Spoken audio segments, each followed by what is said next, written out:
Welcome to my new video. If you are a fan of opera and a fan of a heavy German accent, then you will love it here. Today I want to talk about Princess Eboli and Don Carlo, Verdi's Don Carlo. I want to begin with talking a bit Don Carlo first. Verdi's Don Carlo is an astonishing, amazing opera. And, by the way, it's the opera that made me fall in love with opera. My father had a recording, and when I was 14, he persuaded me to listen to it. Naturally, I wasn't thrilled with the idea, but I reluctantly agreed. So I put on my old headphones, ready to dismiss it all as boring, but then, from the very first moment on, I was captivated. What a new and unbelievably wonderful world! From that day on, I listened to this opera in its entirety every day for a whole year. At the end of this video, I will tell you which recording it was that got me hooked to opera. In my opinion, still the best recording on the market. But this isn't about me, it's about Don Carlo. Premiered in 1867 in Paris, in French, with 5 acts plus ballet. It lasts over 4 hours of music. And it wasn't Verdi's greatest success. No. What's more, it was unfortunate that Verdi's librettist, Giuseppe Méry, passed away in the middle of the composition phase. I'm not an expert, but that was probably less than ideal. Over the years, Verdi created 6 more versions of his Don Carlo, with the most commonly performed one being the 5-act Italian version without the ballet. The opera is based on a play of the same name by Friedrich Schiller, the German poet, a poet whom Verdi admired. Luisa Miller, I Masnadieri and Giovanna d'Arco are composed based on dramas by Friedrich Schiller.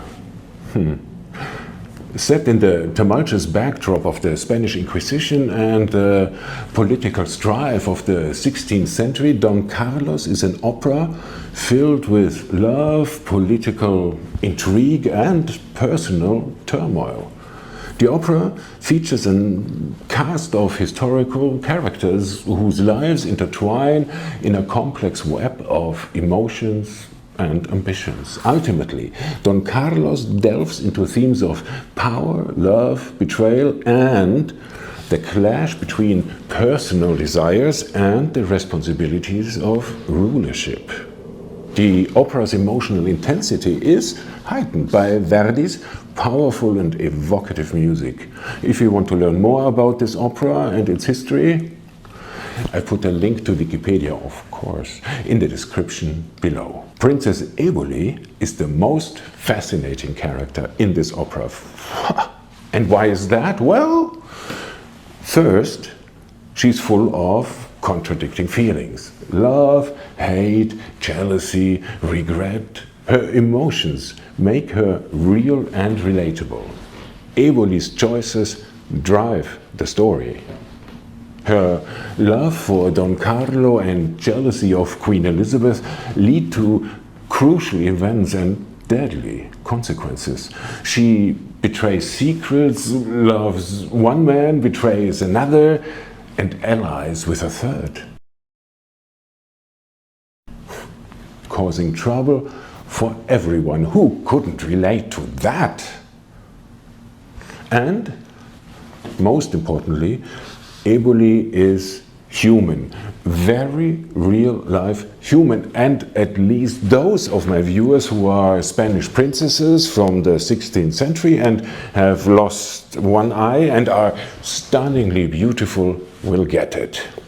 And her character changes during the opera, not like, for example, the Marquis of Posa, who is the positive hero of this opera from beginning to end. Ugh.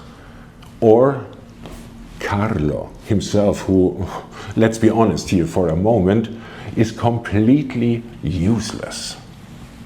But Eboli, at first she is confident and ambitious, but she realizes her actions' consequences. She feels deep remorse, but despite or even because of her mistakes, we can empathize with her. Her vulnerability and search for redemption make her captivating. And her music, oh God, her music. Verdi blessed her with the most amazing music in the whole opera. Her veil song, breathtaking. Oof. The trio with Posa and Carlo, even more breathtakinger. And finally, oh, Don fatale. Oh, I shouldn't sing. Oh, I apologize. Her aria, O Don fatale. This aria follows her confession to the Queen, to Elizabeth, and as a result of this confession, she is being banned from the royal court. In her aria, Eboli expresses her deeply felt remorse for having betrayed her beloved queen by sleeping with her husband, yikes, and by handing over Elizabeth's letter to Carlo, to the king. Also not nice. And then, at the end of the aria, a thought crosses her mind. Maybe she can make up for her betrayal by saving Carlos's life, who was sentenced to die the following day. What an emotional roller coaster. But now, it's time to watch two video clips. A big showdown between two great opera singers. One is Russian, the other one American. Both performing this aria, O Don fatale, in a time before the Iron Curtain came down, at the height of the Cold War. On the Russian side, you will hear Elena Obraztsova performing this aria, O Don fatale, live in a concert in Tokyo in, I think, 1980. As you will see, or better hear, her chest voice is not from this world. In those lower notes, she sounds like an idling 8-cylinder muscle car on steroids. And in her higher register, you got the impression to witness the takeoff of a 747. On the American side, the wonderful Shirley Verrett, an elegant and beautiful singer.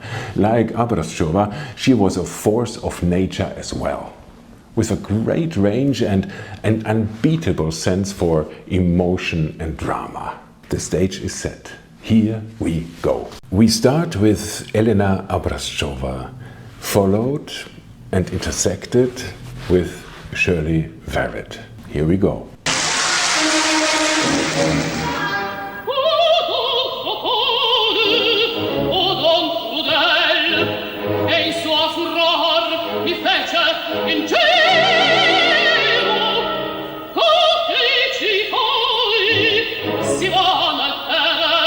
That's the chest voice I was talking about.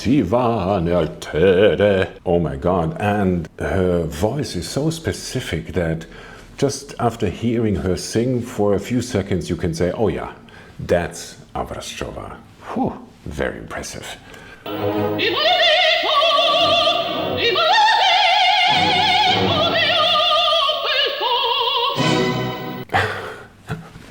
Okay, also in the higher notes, as I said, a force of nature. Now, Shirley Verrett with the same scene. Let's see.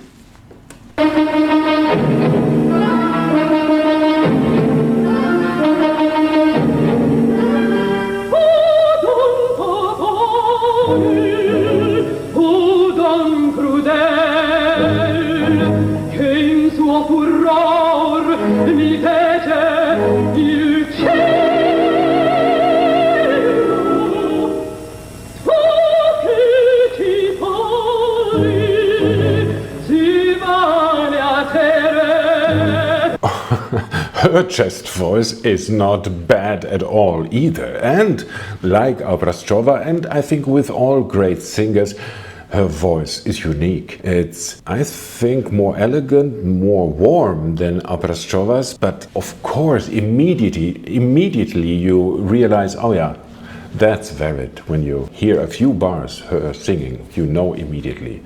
Wonderful.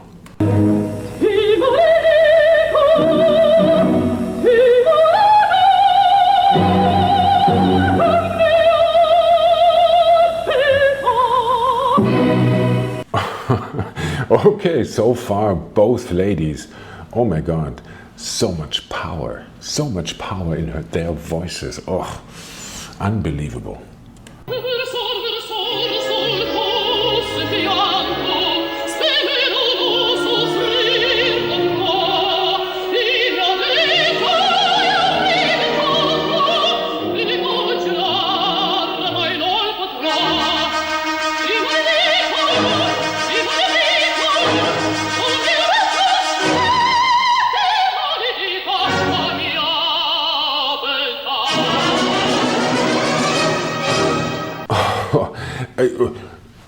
What's going on here? She's so fast. She's racing through these phrases. I mean, she's like under the influence of a demon, so to say.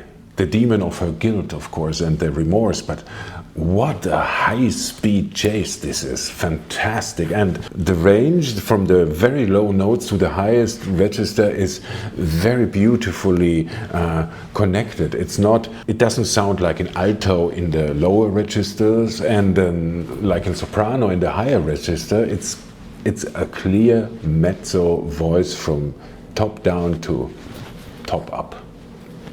Wow. Now Shirley Verrett with the same.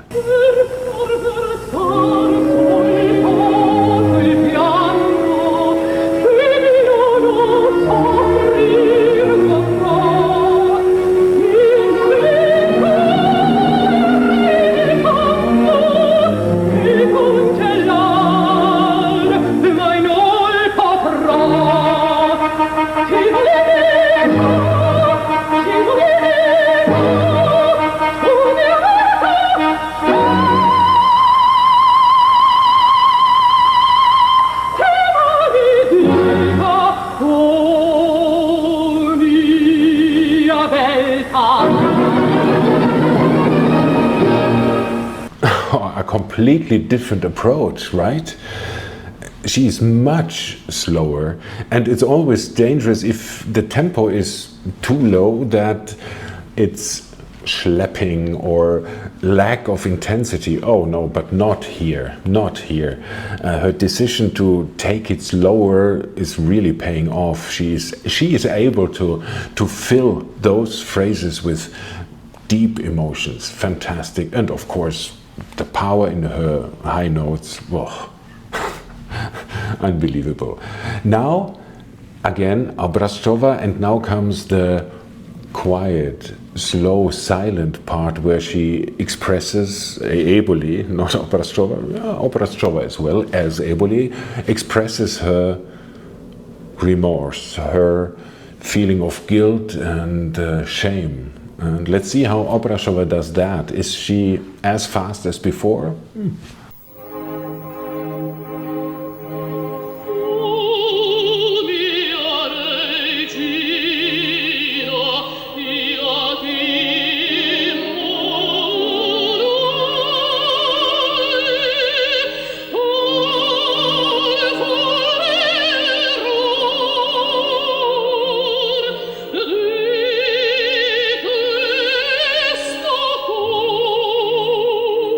This combination is really astonishing. She has such a wonderful legato in those sad moments. The way she pulls the phrase from the first to the last note, the arc she's building, it's fantastic. And at the same time, she has such a pang in her voice. It penetrates even Fort Knox, probably. Amazing.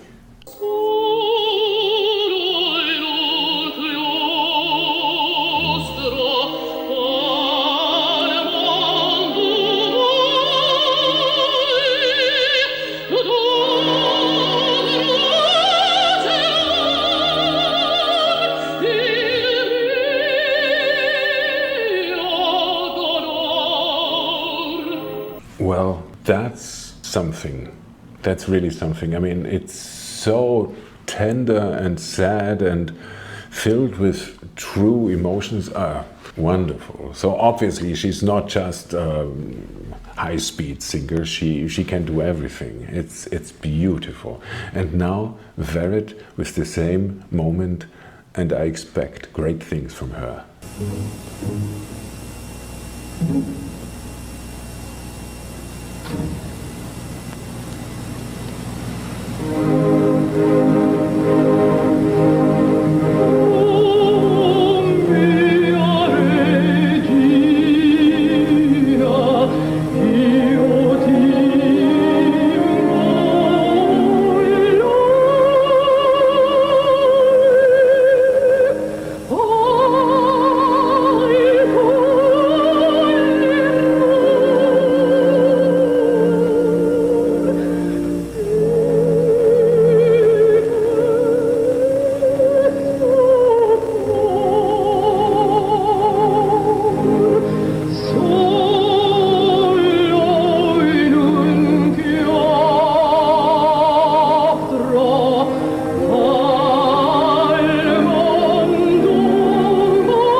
God, that's so touching, isn't it? I mean, the sound she produces, it's so breathing, it's so transparent, so full of air. It's really like a living being. It's more like she's thinking than singing. And through the magic of opera, we still can hear her singing.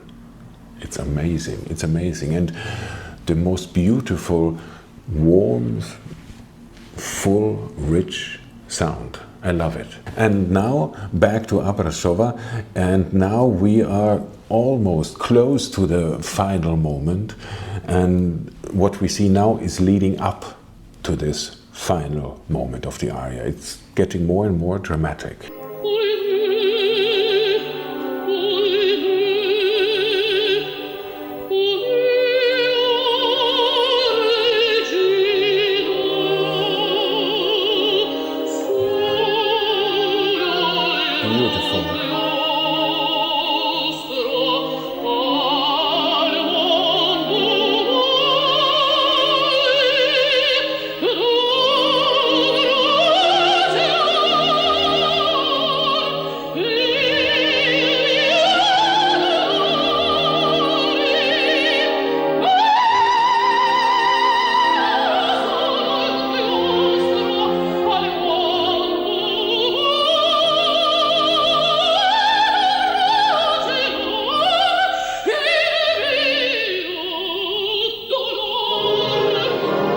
All right. I mean, with Obraztsova, pronounced correctly, sorry, you have the feeling there's always more she can give, always more power, always more stamina. Fantastic. I'm not so happy with her phrasing of the last two phrases. She combines them, she makes a portamento, and I'm not happy with that. But it's personal taste. Who cares what I think? It's fantastic. But let's see what Shirley Verrett does here.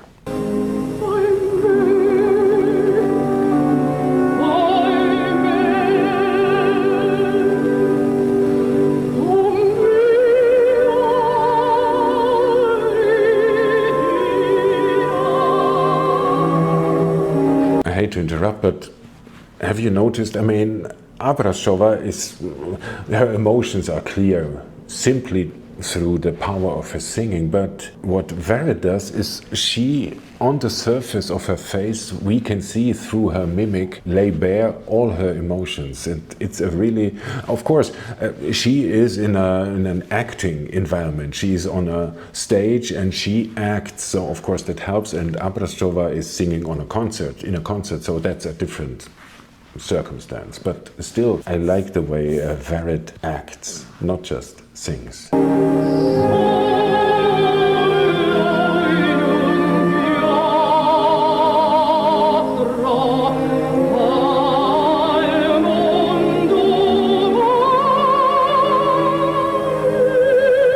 It's so tender, it's so beautiful.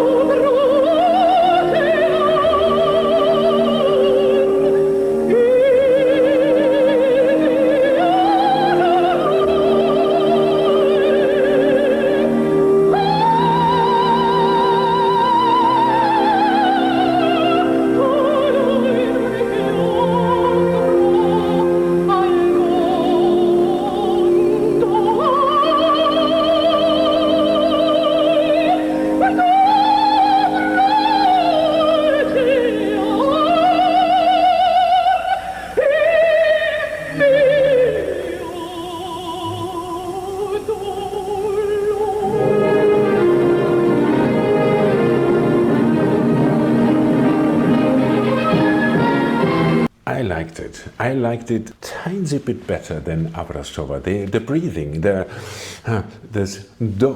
right before the dobro celar.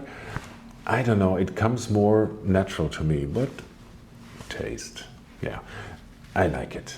Both are fantastic, and what I said about acting, Shirley Verrett's acting, it's great. I mean, her mimic is great.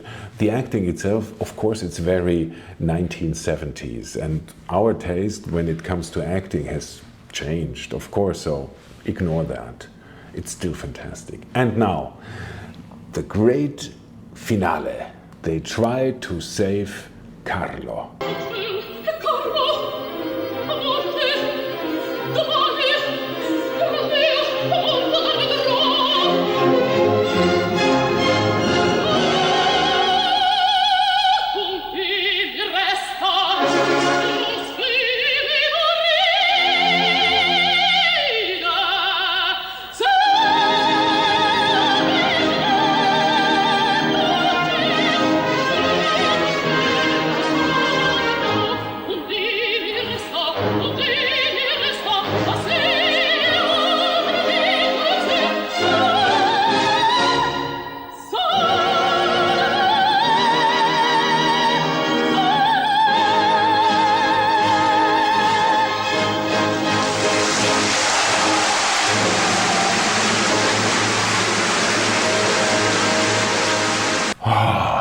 Amazing, what a powerhouse she is. She's like a nuclear power plant. Fantastic. She gives everything, and her face at the end, it's Eboli, of course, but it's very much also Obraztsova, who is so relieved and happy that she managed to sing this difficult aria this evening in this concert so brilliantly, and the applause is well deserved. No, I love it. I love it. Now, Shirley Verrett.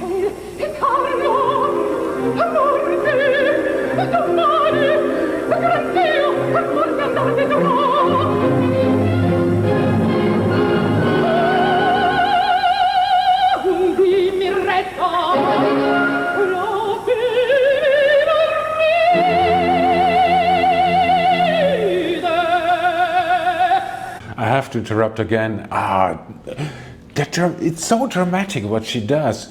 Hundi mi resta la speme Méry. Fantastic, the way she's biting into the syllables. It's great. Sorry, we go on.